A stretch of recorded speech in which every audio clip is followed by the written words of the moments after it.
Assalamualaikum warahmatullahi wabarakatuh. Perkenalkan, nama saya Adha Rizky Hawarismi dengan NIM D104124101.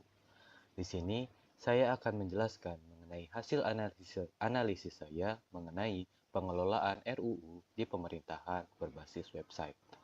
Nah, pertama kita akan membahas tentang DFD atau Data Flow Diagramnya terlebih dahulu.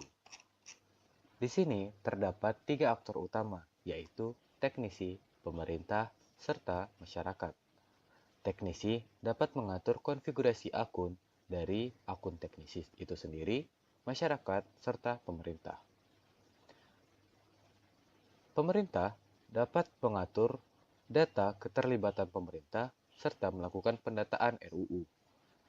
Pendataan RUU terdiri dari status RUU tersebut, dokumen pendukung RUU, deskripsinya, serta tanggal perubahannya. Untuk keterlibatan pemerintah, pemerintah dapat mengatur data pemerintah yang terlibat serta data keterlibatan pemerintah. Selain itu, jika akun tersebut mengikuti suatu RUU, maka terdapat sistem notifikasi untuk mengingatkan akun tersebut untuk melakukan progres terhadap RUU yang sudah melewati batas waktu tertentu. Dari user masyarakat, terdapat akses publik yang dapat mengakses hal-hal yang telah di-upload oleh pemerintah tadi, termasuk data pemerintah yang terlibat, data keterlibatan pemerintah, data status RUU tersebut, data dokumen pendukungnya, data deskripsi RUU-nya, serta data tanggal perubahannya. Selain itu, masyarakat setelah login juga dapat melakukan voting untuk RUU tersebut untuk menentukan tingkat prioritas dari RUU yang akan dibahas oleh pemerintah. Selain itu, masyarakat juga dapat memilih untuk mengikuti suatu RUU agar ketika RUU tersebut terjadi perubahan, maka masyarakat akan mendapatkan notifikasi bahwa RUU tersebut telah berubah. Sekarang kita akan membahas tentang prototipe yang telah dibuat. Nah, sekarang kita akan membahas prototipe mengenai sistem pengelolaan RUU di pemerintahan berbasis website. Di sini kita akan membahas dua alur utama, yaitu alur berdasarkan aktor masyarakat serta alur berdasarkan aktor pemerintah. Nah, pada halaman utama, kita bisa melihat rancangan undang-undang yang telah dibuat oleh pemerintah. Di sini sudah disorting berdasarkan tingkat prioritas yang dipilih oleh masyarakat. Kita juga dapat mencari undang-undang berdasarkan apa yang kita inginkan. Misalkan berdasarkan kategori, yaitu pendidikan, ekonomi, lingkungan, dan informasi. Atau mungkin berdasarkan status yang masih terdaftar atau yang sudah selesai. Nah, juga berdasarkan pengusul, mungkin diusulkan oleh PSSR atau diusulkan oleh DPR.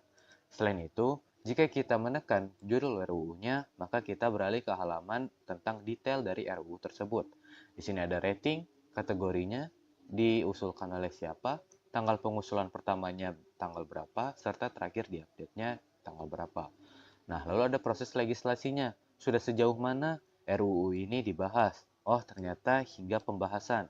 Untuk keputusan dan penyelesaian itu belum terjadi. Nah, di bawahnya lagi ada dokumen pendukung.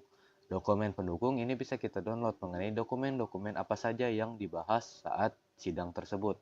Nah, di sini ada penetapan usulan yang pada tanggal 18 Februari dan pembahasan pada tanggal 5 Maret 2025. Selain itu, kita juga bisa melihat keterlibatan pemerintah yang terlibat pada pembahasan RUU ini. Nah, pada penetapan usul, kita bisa melihat ada Andi Hoirullah dari PSSR dan lainnya. Lalu bisa juga kita melihat bahwa pada pembahasan ada Hasnah Fadilah pada DPR. Nah, selain itu, jika kita kembali ke daftar RUU, maka kita akan kembali ke halaman utama. Nah, di sini kita akan lanjut ke halaman login. Kita bisa login dengan memencet tombol pada di kanan atas. Nah, di halaman login, kita bisa memasukkan username dan password yang telah diberikan oleh pemerintah. Kita bisa mendapatkan username dan passwordnya setelah berumur 18 tahun pada lembaga-lembaga pemerintahan. Nah, di sini saya akan memasukkan username, misalkan username dummy dan passwordnya dummy juga. Nah, lalu kita bisa menekan login dan kita sudah masuk ke halaman utama kembali dengan tambahan ada bookmark dan notifikasi. Nah, selain itu, jika kita mencet judul RUU, di sini ada tambahan kita bisa memberi rating yang kita inginkan. Misalkan kita ingin ini dibahas secepatnya, maka kita bisa menekan 10 ratingnya. Jika tidak, maka mungkin lebih rendah. Kita juga bisa menekan bookmark untuk memasukkan RUU ini untuk RUU di list RUU yang kita ikuti. Nah, kita bisa melihat, misalkan kita kembali ke awal, lalu kita ke bookmark, kita bisa melihat di sini ada list RUU yang telah saya ikuti. Nah, di sini kita bisa langsung menekan, oh ini ternyata misalkan legislasinya seperti ini, dokumen pendukungnya, keterlibatan pemerintahnya, dan lain sebagainya. Nah, di sini kita juga bisa tekan notifikasi. Nah, di notifikasi itu ada rancangan undang-undang apa saja yang diupdate akhir-akhir ini. Oh, ternyata RUU tentang perubahannya tentang sistem pendidikan itu udah diupdate 15 hari yang lalu, 29 hari lalu juga ada. Nah, lalu mungkin tentang hukum acara pidana ada yang 55 hari lalu dan seterusnya. Nah, sekarang kita akan membahas tentang alur utama mengenai akun pemerintah. Pertama, kita logout terlebih dahulu, lalu sekarang kita akan login ke akun pemerintah. Nah, di username kita bisa menekan misalkan username dummy yang kedua, lalu password dummy yang kedua juga, dan kita bisa login. Nah, di sini kurang lebih sama. Namun, jika kita menekan judul RUU-nya, nah, di sini tidak seperti akun masyarakat, kita tidak bisa melihat rating dan bookmark.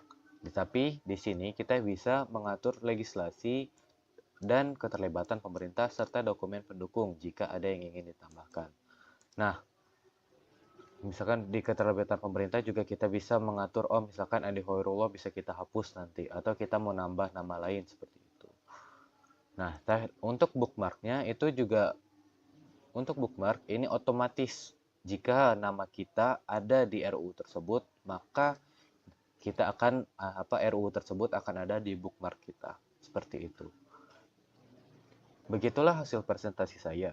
Dengan sistem ini, diharapkan pemerintah dapat menentukan prioritas rancangan undang-undang yang diutamakan terlebih dahulu dan mengurangi kemungkinan membahas undang-undang yang sekiranya tidak diperlukan oleh masyarakat kita. Sekian dari saya. Assalamualaikum warahmatullahi wabarakatuh. Terima kasih.